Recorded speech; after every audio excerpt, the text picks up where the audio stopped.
to die, I scarce can take it in, that on the cross, my burden gladly bearing, he bled and died to take away my sin.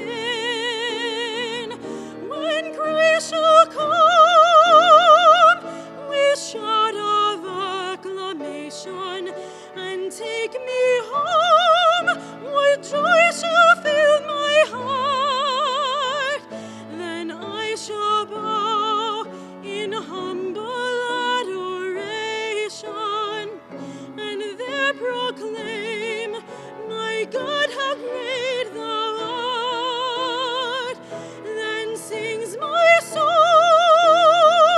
my Savior God, to thee, how great thou art, how great thou art.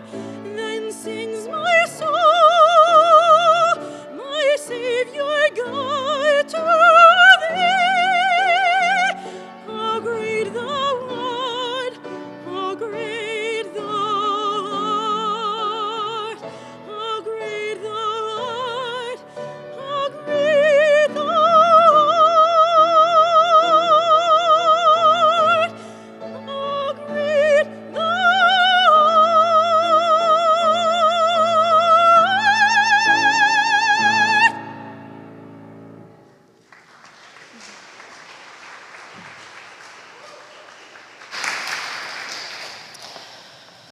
Our lesson from the Second Testament today is continuing in our lessons from Luke. So we are in the Gospel of Luke, chapter 10, starting at verse 38. Let us listen for God's word. Now, as they went on their way, Jesus entered a certain village where a woman named Martha welcomed him into her home. She had a sister named Mary who sat at the Lord's feet and listened to what he was saying. But Martha was distracted by her many tasks, so she came to him and asked, "Lord, do you not care that my sister has left me to do all the work by myself? Tell her then to help me." But the Lord answered her, "Martha, Martha, you are worried and distracted by many things. There is need of only one thing. Mary has chosen the better part, which will not be taken away from her." The word of the Lord. I have a theory that Jesus was actually a very clear and detailed teacher, but the reason that his lessons come off as vague in scriptures is because the disciples are terrible at remembering what he actually said. Hence these moments where Jesus says, Martha, you are worried about many things, but there is only need of one thing, and Mary has chosen correctly. Like, okay, what is that one thing? What is it that Mary has chosen correctly and Martha hasn't? Excuse me. Alas, we are simply left with the one thing. Complicating matters further, there's a significant translation debate around this thing that Mary chooses. Translators either have Jesus saying Mary's choice is better, like we heard today, or Mary's choice is good. I'm going to take a sip of water and you can think about the difference between better and good. Excuse me.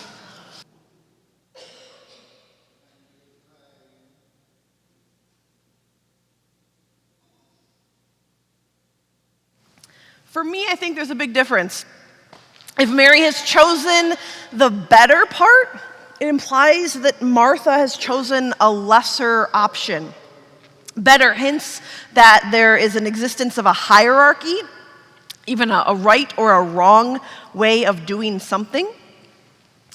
When I was growing up, better was always the way this was presented. And it came off like Martha's work is less important. And in my youth, it sounded a lot like they were saying the work of women in the kitchen is insufficient to the work that the disciples were doing while learning from Jesus. But if that's true, then why is Jesus constantly telling his followers to feed people and to serve each other? It doesn't keep track of consistency within Jesus' teachings. The second flag for me that better is not what Jesus meant is if it is true that Jesus believes Martha has chosen something that is not worthy, it seems odd that Jesus doesn't correct Martha's course. We see Jesus doing this for other people. After he protects the woman from stoning, he redirects her behavior and tells her to go and make different choices. We don't see Jesus make a correction for Martha. And so for these reasons, many translators, and I would agree with them, that good is probably closer to what Jesus meant. Good allows for Mary to have chosen correctly and for Martha to have chosen correctly. One is not better than the other. They are both good choices. There's nothing wrong with either. And Jesus honors both women's choices in this moment. They've made completely different choices, but Jesus says, you're fine. You both are doing the work that you need to do. Because Jesus knows that Mary and Martha are different people. The thing that will inspire one of them is going to be the soul-sucking, burnout kind of task for the other one. Jesus also knows that Martha doesn't say this because she's concerned that Mary is not following social norms, because Martha is also a rebellious woman. This is her house. So she's not trying to reinforce some kind of role on her sister. I think that Martha genuinely thinks hosting is the better choice. In another translation called Young's Literal Translation, when Mary interrupts Jesus, she says something more like, Jesus, my sister is not serving. Why don't you tell her to come and partake so that she may also partake in the hosting? Martha enjoys the work of being a host. She cannot fathom why her sister would choose to not get that thrill of being a host. By refusing Martha's request, Jesus declares that a woman's place is in the classroom. And he is saying that a woman's place is in the kitchen. Jesus wants them to choose that which will feed their soul, to choose the thing that their unique gifts will be used to lift up God's kingdom, to choose what will lead them into a deeper relationship with God. Or as Isaiah puts it, to have the opportunity to look left and look right and to hear the voice of God say, "This is the way, walk in it." Isaiah is dreaming for us in the first reading, dreaming of a day when the shiny idols and images are scattered, that we can say, "Away with you," that we take the time to listen to the voice of God leading us. But those silver and gold plated images and idols are still around us. And they distract us from what God is calling us to do.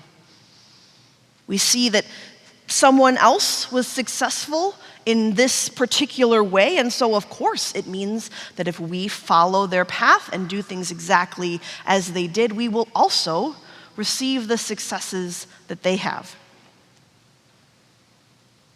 You've all done it. We've had at least one choice that we made it because we thought it was cool. Thought it would get us closer to a personal goal. For some of us, there's picture evidence, 80s hair, 90s fashion, those Sears family portraits. They seemed like the right choice at the time. The other people looked very cool and successful with them. But it didn't work for us. Or it didn't work until now for us. The picture evidence is bad enough, but there are worse consequences. Some of us have made choices under peer pressure that we wish we would have never made. We wish we would have taken the moment to see the other choices. Or maybe we've worked somewhere that required out-of-character behavior to get a promotion. The silver and gold facades of success and fitting in and doing what people expect and want us to do are so shiny that sometimes we don't even realize that there's other options around us. As Presbyterians, there is a way that we make sure that we are stopping and looking to the right and to the left and making choices with God's input. Our polity is a thing that kind of keeps us in balance. 2 weeks ago, we concluded the work of the 225th General Assembly of the Presbyterian Church. You'll be hearing a lot about what we decided and the overtures that were passed in the coming weeks. But there are some ways at these functions that we make sure that people have a chance to look both ways and hear the voice of God. One is the commissioners, so people who are voted on by our presbytery to go and represent us, are told that they are being commissioned and should vote their conscience, which means if they hear something in a debate that is different than how they thought they were going to vote while they were going into the debate, they are allowed to make whatever choice the Spirit is leading them to make in that moment. We can help them. We have things called delegates, teen youth advisory delegates, seminarians, ecumenical partners that kind of let us know what they're thinking. Like, we like this motion or we're not so sure about it. And then the commissioners can vote. So we listen, we look to the right and to the left. It takes time. It's a whole process, but it makes sure that we are listening for God's whisper to walk in a certain way. We can create this kind of space for ourselves as well. We can have ways to check and make sure that we are keeping our eyes open and seeing the options and listening for God. That thing that you are beating yourself up about. Turn another way. It's probably not your path. That goal that you keep slipping back on, take a moment, look around. Maybe there's another way to get to where you want to be. There is so much in this world that encourages us to barrel through, to endure, to not think, to just go and hustle towards that success. But that is not the voice of God, and it is not what Jesus is saying to Martha in her home.